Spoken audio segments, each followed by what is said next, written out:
My parents warned me not to look out the window at night. I just discovered the horrifying reason why. Ever since I was a baby, my parents always told me, don't look out the window at night. I always asked them why, but they would just shrug it off with a creepy smile. As I grew older, I stopped questioning it, but I just never could have guessed the horrifying secrets my parents were hiding. Everyone in my town also followed this weird tradition, so I thought it was normal.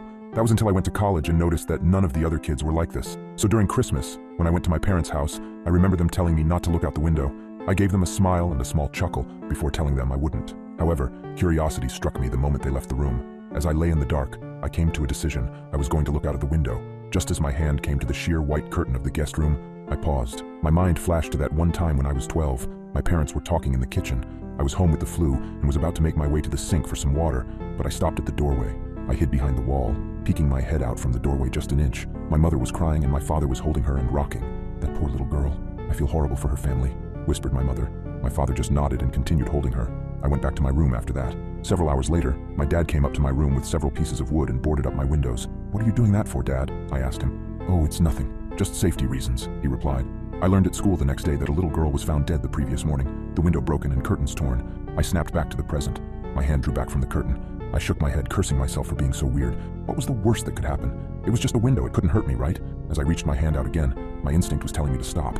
My gut twisted as I reached nearer and nearer. Just as I touched the curtain, a painful howl came from the forest surrounding the house. I flinched back, deciding to just lay down and try to get some sleep. I forgot how hard it was to get sleep in my hometown.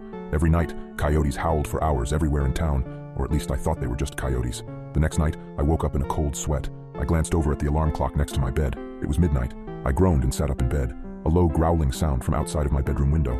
I thought back to last night and decided that I had made up my mind about looking out.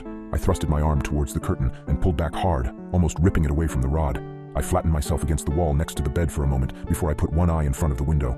I immediately regretted my decision as I heard claws clacking up the house. I flung myself out of bed, tumbling on the floor.